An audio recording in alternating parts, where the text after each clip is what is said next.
男人脱下女孩的丝袜，然后捡起一颗鸡蛋大小的石头，将其装进袜子里，接着把套着丝袜的石头塞进女人嘴里，再将丝袜牢牢地捆绑在女人的脖子上，然后又拿女孩的内裤罩在她的头上，最后再残忍地侵犯了她。而更绝望的是，整个过程女孩却只能紧闭双眼，故意不去看清男人的脸，因为她知道如果不这样做，自己很可能无法活下去。也许是第一次犯案的缘故，女人成为了这起连环杀人案的唯一幸存者。可女孩虽然没有看清凶手的长相，但她却清楚地记得凶手的手很细密，长得像女人的手一样。可仅凭女孩提供的这点线索，警方根本就无从下手。而女孩的遭遇和最近的几起案件一模一样。这边老宋正忙得连觉都睡不好，外面却传来了不好的消息，又有一个女孩遇害。等他赶到案发现场，却发现这一次的受害者竟与第一个的死法相同，都是被反绑住手脚，侵犯完后又遭到了杀害。不过这次好在报警及时，老宋在马路上发现了一枚可疑的脚印，可因为没有及时保护案发现场，一辆农用车竟朝这边驶来。虽然老宋急忙上前阻拦，但拖拉机还是从脚印上碾过，就这样唯一的证据也被破坏了。老宋急得跳脚，但也无济于事。回到家，他将这件事讲给了妻子，可无意间妻子却给他提供了一个重要线索。原来受害女孩曾有个疯狂的追求者，对方就是村里白家饭店的智障儿子傻子。关键的是女孩遇害的那晚，有个老太太曾看到傻子正跟踪死者。老宋得知后惊得原地坐起，随即立马从游戏厅将傻子抓到警局，进行了严刑逼供。可没想到傻子关键时刻却不傻了，除了说喜欢漂亮的女人外，无论如何也不承认自己是凶手。无奈老宋只好使用特殊手段，他拿着傻子的鞋在案发现场制造了伪证，接着用相机拍了下来，打算用假证据逼着傻子认罪。就在老宋拿着照片重新审问时，可傻子却依然不肯承认自己杀了人。见此场景，他将傻子带到了山上，边挖土边威胁要把他活埋。可能是受到了惊吓，傻子竟真的说出了当晚的案发细节。当警察问到他为什么要这样做时，虽然傻子不愿继续配合，但刚才的那些口供已经足以定他的罪。然而就在警局上下都为即将结案而庆祝时，新调来的刑警老徐却觉着事情没那么简单。因为经过研究卷宗，他发现凶手所绑的绳结十分牢固，并且很是复杂。而傻子由于小时候被烧伤过，他的手根本使不上劲，所以不可能做这些事情。可老宋和局长却对此不以为然。为了避免夜长梦多，第二天警方就安排傻子指认现场。可让所有人想不到的是，傻子的父亲却一直坚信自己的儿子是被冤枉的，所以当面对自己的父亲时，傻子竟突然大喊自己是冤枉的。这一幕也刚巧被媒体拍下，现场瞬间乱成一团，所有人都认为傻子受到了严刑逼供，媒体更是借机疯狂报道。最终迫于舆论压力，再加上也没有直接的证据，警方只好释放了傻子。案件一时又回到了原点。不过众人经过日夜不停对案件的研究，很快又找到了新的突破口。老徐发现了这两起案件的共同点，那就是受害者都喜欢穿红衣服，并且都是在阴雨天失踪的。如果根据这个特点，那么现在很可能已经有了第三个受害者。因为就在前不久，警方接到报案，又有一个身穿红衣的女人在大雨天失踪了。于是老徐在地图上标记了死者可能出现的地点，并向局长要了2队人马，开始对这些地方进行地毯式搜索。果不其然，警方竟真的在芦苇丛中找到了一具女尸。这一起受害者的死亡方式和前2起案件简直一模一样，由此可以判定这是同一个凶手犯下的连环变态奸杀案。可由于尸体腐烂严重，根本没有发现一点有用的线索。但老徐的成功推理还是赢得了警局上下的一致认可。为了尽快抓住凶手，他决定让一名女警故意穿着红裙子，在雨天假扮成独自下班的女性，而老宋几人就跟在后面钓鱼执法。可他们不知道的是，隔壁村的一个女人给丈夫送伞，出门之前她专门脱掉了身上的红色外套，路上还唱着歌给自己壮胆。而她之所以这样做，就是因为附近出现了一个专杀红衣女人的变态。然而就算如此小心，她还是被凶手盯上了。在经过一处稻田时，突然一阵口哨声不知从何处传来，女人也察觉到了危险，拼了命的朝附近的工厂奔去。可没跑多远，一个黑影突然就从稻田里钻了出来。第二天，女人的尸体在树林里被警方发现，和前3次同样的作案手法，也是大雨掩盖了所有的痕迹。但唯一不同的是，这次的死者并没有穿红衣服，这意味着之前推出的规律都被打乱，案件一时又回到了原点。与此同时，老宋为了破案已经病急乱投医，他竟然找到了当地的神婆，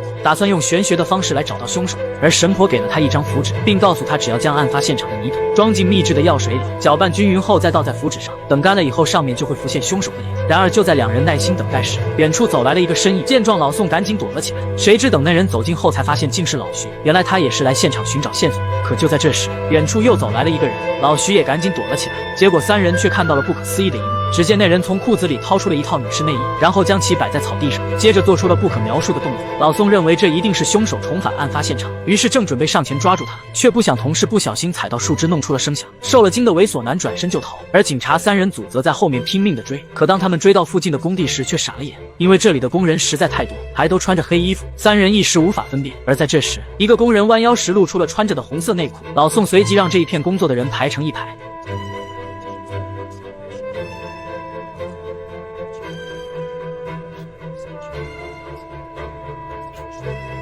仅是稍微一对视，老宋立马确定他就是刚才逃跑的猥琐。于是让手下将其铐住，并带回警局审问起来。可猥琐男却死活不承认自己杀了人，只说自己是喜欢偷少女内衣的普通变态。至于为什么半夜去那里，则是因为最近报道的杀人案激发了他的欲望，而妻子因为有病不能满足他，所以他才去案发地点寻找一点刺激。老宋当然不肯相信，于是让手下去他家进行搜索，结果真的在箱子里搜到了许多少女衣物。眼看猥琐男怎么也不配合，老宋没了耐心，开始严刑逼供。无奈猥琐男只好承认自己是凶手，可在录制口供时，他却把作案细节说得破绽百出，完全只是按照报道上的信息进行幻想和猜测。但老徐却听出了点不一样的东西，因为猥琐男不止一次提过学校厕所，但这一点报纸上可没说过。而警察内部之所以知道，还是钓鱼执法的那晚，警察们在勤务室躲雨时，2个女学生也走了进来，并告诉众人听说学校厕所后面有杀人犯出没。当时老徐以为是恶作剧，但这次他不得不来看看，于是他再次找到那个女学生，打听出传闻中厕所的位置后，便独自来到这里查看。结果凶手没有找到，却意外撞到了学校医务室的女医生。本以为案件会再次陷入僵局，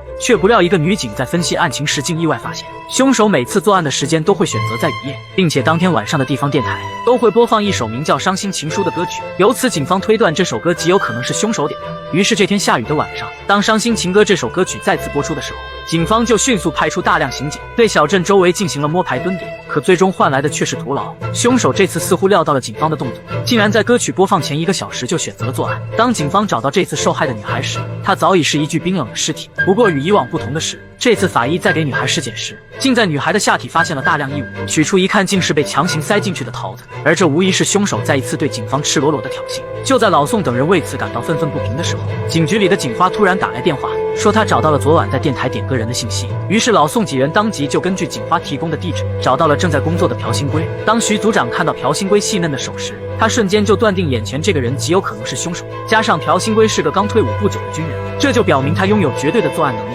而更加巧合的是，第1起案件发生在去年9月，时间正好是朴新龟回来后的第1个月，加上昨晚的歌曲也是他点的，一瞬间所有的证据都指向了朴新龟。然而在警方这种强有力的指控下，朴新龟却坚持否认了他杀人的事实。而警方由于拿不出实质性的证据，他们最终还是不得不将朴新龟放了出去，感觉凶手就在眼前，可他们却无能为力。这无疑再一次挫败了老宋等人的意志。就在几人不知接下来该从何处下手的时候，法医那边却突然传来了好消息，他在死者的衣物上发现了男人的体液，这肯定是凶手作案时意外留下的。现在只需要拿这份体液和朴新龟的 DNA 做匹配，就能确定朴新龟到底是不是凶手。可棘手的是，现在的韩国并没有基因检测技术，他们只能将样本送往美国检测，而在结果出来之前，警方只能在暗地里跟踪朴新龟，防止他再次作案残害其他女孩。但接连好几天的监视让刑警老徐也感到了疲惫。这天他只是在车上打了个盹，朴新龟就消失不见了。而与此同时，在一个树林里，一个女孩正被人捆绑着，4肢抬着往山顶走去。到达目的地后，